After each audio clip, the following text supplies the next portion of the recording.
Bienvenida o bienvenido a esta exploración de hoy. Tenemos aquí una serie de textos, algunos bíblicos, otras reflexiones, que tocan un tema, un sentimiento que creo que todos conocemos, el desánimo. La idea es, entender un poco mejor qué nos dicen estas fuentes sobre sus raíces, cómo se manifiesta, y lo más importante, claro, cómo sugieren que podemos afrontarlo. Exacto. Y fíjate que es muy interesante ver que, según estos escritos, el desánimo no es algo ajeno ni siquiera a figuras que consideramos pilares, ¿no? Pilares de fe. Vamos a ver algunos casos específicos para entender mejor esa lucha interna y qué perspectivas nos ofrecen estas fuentes. Perfecto. Empecemos por lo básico. ¿Cómo describen el desánimo? ¿Qué es, según estos textos? ¿Lo pintan casi como un ladrón de esperanza? ¿Un pensamiento que te va minando hasta que quieres tirar la toalla? Sí, totalmente. De hecho, una de las reflexiones lo llama peligroso. Y es que, claro, puede interferir en esa conexión con Dios, dicen. Y puede llevar incluso a que uno abandone su camino de fe. Es algo serio. Entonces, si es tan serio, ¿cómo lo identificamos? ¿Hay señales? Pues sí, los textos mencionan varias señales bastante claras. Una, por ejemplo, es la queja constante. Esa murmuración. Recuerdan el caso del pueblo de Israel en el desierto, ¿no? En Números 21, que se quejaban por todo. Ah, sí, el agua, la comida. Exacto. Otra señal es cuando empiezas a criticar cosas que antes valorabas. Ojo, incluso a líderes espirituales o a Dios mismo. Hay una cita de Éxodo 16 que es fuerte. Dice que quejarse de Moisés era como quejarse de Dios. ¡Wow! ¡Qué directo! Sí. Y un tercer indicio, también muy potente, es ese deseo de abandonar, de dejar proyectos, metas o incluso querer volver atrás. Como Israel otra vez, queriendo regresar a Egipto, ¿te acuerdas? En Números 14. Esa nostalgia por la seguridad aparente del pasado, aunque fuera esclavitud. Es impresionante. Y la lista de personajes bíblicos que pasaron por esto es larga y sorprendente. Mencionan a Josué, ¿no? Después de esa derrota en Jai, que, luego se supo que había un pecado oculto, pero su primera reacción fue de desánimo total. Claro, un líder militar fuerte sintiéndose derrotado. Y Elías, imagínate, justo después de su gran victoria contra los profetas de Baal en el Carmelo, sale huyendo aterrado por Jezabel. Sí, es un contraste brutal. Pasa de la cima a esconderse en una cueva deseando morir. Los malvados prosperar y él, que intentaba ser fiel, sufría. Un desánimo profundo por la injusticia aparente. Esa es muy humana también. Compararse y sentir que no vale la pena el esfuerzo. Muy humana. Y Pedro, Pedro después de negar a Jesús, la devastación que debió sentir. Terrible. Y José, ¿no? Vendido por sus hermanos, luego acusado falsamente, encarcelado. Años de injusticia. ¿Cómo no desanimarse? Es que es una prueba tras otra. Y Noemí y Ruth, con esas pérdidas tan tremendas, el esposo, los hijos. ¿Un panorama desolador? Cierto, el libro de Ruth empieza con una amargura palpable. Y Ana, que sufría por no tener hijos. Y encima, el sacerdote Elí la juzga mal. Piensa que está borracha cuando ella oraba con angustia. Doble golpe. Qué difícil. Y Elías, que ya mencionamos, vuelve a aparecer sintiéndose completamente solo en su lucha, pensando que era el único fiel que quedaba, hasta el punto de querer morirse. Sí, es recurrente en él. Lo que todo esto nos dice, y creo que es un punto central en las reflexiones, es que el desánimo es parte de la experiencia humana. Universal. No es un defecto de carácter o una falla espiritual terrible. Es una condición que puede afectar a cualquiera, sin importar cuán fuerte sea su fe. Entiendo. O sea, sentirlo no te hace menos creyente. Para nada. De hecho, estas fuentes insisten mucho en que el primer paso, y uno crucial, es reconocerlo. Admitir que te sientes así. No es debilidad, es ser honesto con tu propia humanidad y con Dios. Vale, eso es liberador. Ahora, si es tan común, ¿qué identifican estas fuentes como las causas? ¿Por qué nos desanimamos? Parece haber un montón de razones. Sí, es un abanico amplio. Algunas causas son, digamos, externas. Vienen de afuera.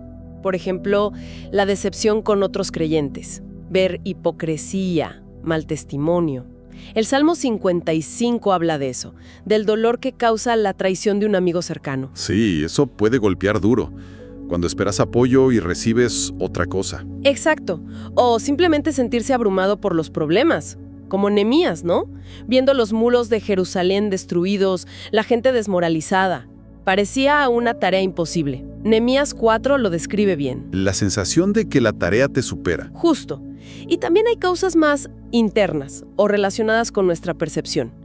Una es sentir que tu esfuerzo en el servicio, en la fe, no es reconocido ni valorado. Aunque ahí las fuentes meten un matiz importante. ¿Cuál? Que la motivación principal no debe ser el aplauso humano, sino la recompensa que viene de Dios. Mateo 10:42 habla de que ni un vaso de agua dado en su nombre queda sin recompensa. Buen punto. Buscar la aprobación correcta. Eso es. Otra causa interna es la enfermedad física. Proverbios 18:14 dice que el espíritu del hombre soporta su enfermedad, pero ¿quién soportará al espíritu angustiado? La salud afecta el ánimo, y viceversa. Job también es un ejemplo de cómo la enfermedad y la pérdida pueden llevar al borde. Claro, el cuerpo y el espíritu están conectados. Muy conectados. Y también mencionan algo que ya tocamos, enfocarse en lo negativo. Como Israel en el desierto, que se olvidaban de los milagros y solo veían las dificultades del momento. Números 21 otra vez. La perspectiva, ¿no? ¿Dónde pones la mirada? Y les va bien mientras tú luchas. Eso genera mucha frustración y desánimo.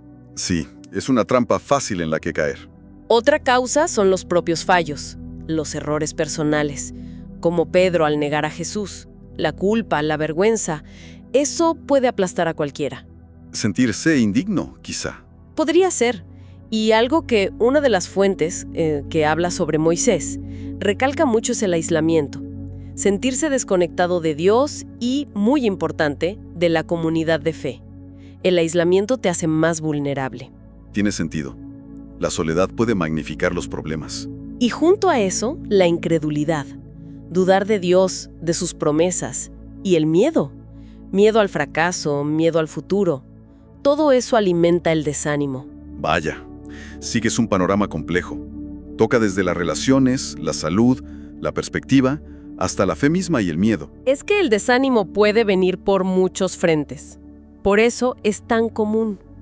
Pero lo bueno, decíamos, es que estas fuentes no solo describen el problema, también ofrecen, caminos para salir, estrategias. ¿Qué proponen? Bueno, lo primero, que ya mencionamos, es reconocerlo. No hacerse el fuerte, mirarlo de frente y decidir enfrentarlo con fe. Eso es clave. Aceptar la realidad del sentimiento para poder trabajarlo. Justo. Y luego, algo fundamental, recordar la cercanía de Dios. El Salmo 34:18 es muy citado. Cercano está Jehová a los quebrantados de corazón, y salva a los contritos de espíritu. Aferrarse a esa promesa. Dios no está lejos cuando sufres. Eso da esperanza. Y en cuanto a acciones concretas, ponen mucho énfasis en actuar donde se pueda, pero siempre priorizando la relación con Dios. El ejemplo de José en la cárcel es muy bueno. Estaba en una situación terrible e injusta, pero siguió siendo fiel a Dios en lo que podía hacer allí. Y dice Génesis que Jehová estaba con José. Mantuvo esa conexión prioritaria. O sea, no esperar a que todo esté perfecto para seguir buscando a Dios. Para nada. Al contrario, buscarlo más. Y otra cosa importantísima, apoyarse en otros, en el amor leal. La historia de Ruth y Noemí es el gran ejemplo. Ruth se queda con Noemí por puro amor leal, y ese apoyo mutuo la saca adelante. Proverbios 17:17 dice que en todo tiempo ama el amigo, y es como un hermano en tiempo de angustia. La comunidad como soporte. Fundamental. Una fuente lo llama medicina para el alma. La comunión, el compartir las cargas. Me gusta eso de medicina para el alma. ¿Qué más? Ver a los demás con misericordia. Y perdonar. Las fuentes recuerdan que Dios nos ve con compasión, como dice el Salmo 103, consciente de nuestra fragilidad. Y nos animan a hacer lo mismo con los demás, como dice Colosenses 3:13, perdonándonos unos a otros. A veces el desánimo viene de rencores guardados. Soltar las ofensas entonces, para liberar espacio interior. Algo así. Y confiar en el proceso de Dios. Perseverar. Gálatas 6:9 es un versículo clave. No nos cansemos, pues, de hacer bien, porque a su tiempo segaremos si no desmayamos. Aunque no veas resultados inmediatos, seguir confiando y haciendo lo correcto. Recordar que para Dios, dice Marcos 10:27, todo es posible. Paciencia y perseverancia. Y ligado a lo que decías antes de la aprobación. Exacto. Buscar la aprobación divina, no la humana. Colosenses 3:23-24 anima a hacer todo como para el Señor y no para los hombres, sabiendo que de Él recibiremos la recompensa. Eso libera mucho de la presión del qué dirán o si te reconocen o no. Cambiar el enfoque de la recompensa. Totalmente. Y también cambiar la perspectiva sobre las pruebas. Verlas desde el punto de vista de Dios. El salmista del 73, el que envidiaba a los malos, ¿cómo salió de su crisis? Dice que entró en el santuario de Dios y entonces entendió el fin de ellos. Pudo ver el cuadro completo. Una perspectiva más elevada, más allá de lo inmediato. Eso es. Ayuda a no caer en la envidia ni en la autocompasión. Y si has fallado, como Pedro. Sí, ¿qué pasa ahí? Aceptar el perdón y seguir adelante. La restauración de Pedro por Jesús en Juan 21 es preciosa. Jesús no lo recrimina, le pregunta, ¿me amas? Y le renueva su llamado. Hay que aceptar la gracia y no quedarse revolcándose en el error. Levantarse y continuar. Exacto. Y como un hilo conductor en casi todo, mantener esa conexión vital con Dios y con la comunidad. La oración, leer las Escrituras, congregarse. Una fuente cita Juan 15:5. Separados de mí, nada podéis hacer. La conexión es fuente de fuerza. Mantenerse enchufado, digamos. Sí. Y ayuda mucho recordar lo que Dios ya ha hecho, su fidelidad en el pasado. El Salmo 103 dice, bendice alma mía a Jehová, y no olvides ninguno de sus beneficios. Lamentaciones 3 también habla de que las misericordias de Dios son nuevas cada mañana. Recordar eso renueva la esperanza. Mirar atrás para tomar impulso hacia adelante. Justo.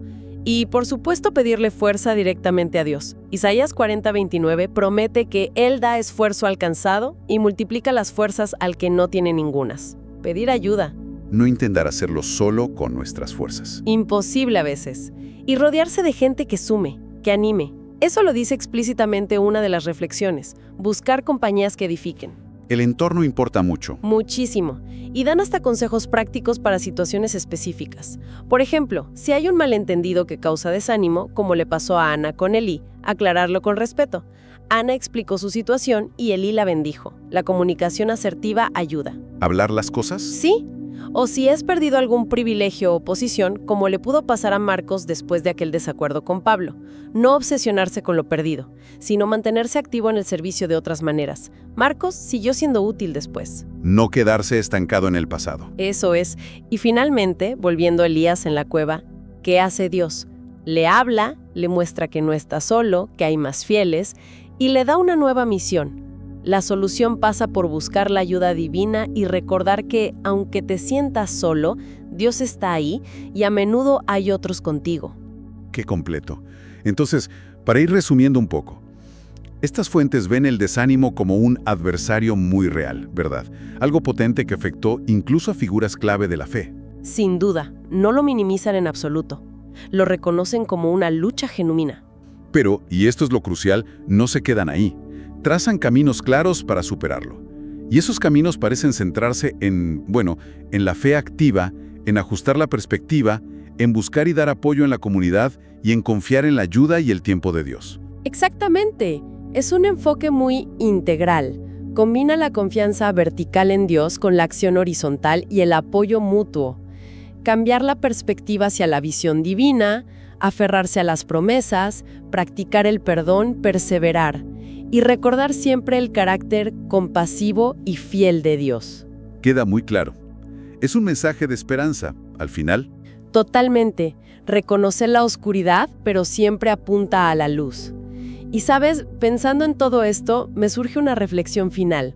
Algo para que quizás quienes nos escuchan le den una vuelta. Adelante. Si vemos que el desánimo aparece tan frecuentemente en momentos de dificultad, de transición, de prueba, ya sabes, el desierto, la persecución, el fracaso personal, la pérdida, ¿Qué podría sugerirnos eso sobre la conexión casi intrínseca entre el crecimiento espiritual, el tener que enfrentar adversidades y la posibilidad muy real de experimentar un profundo desaliento, incluso dentro de un marco de fe sólida?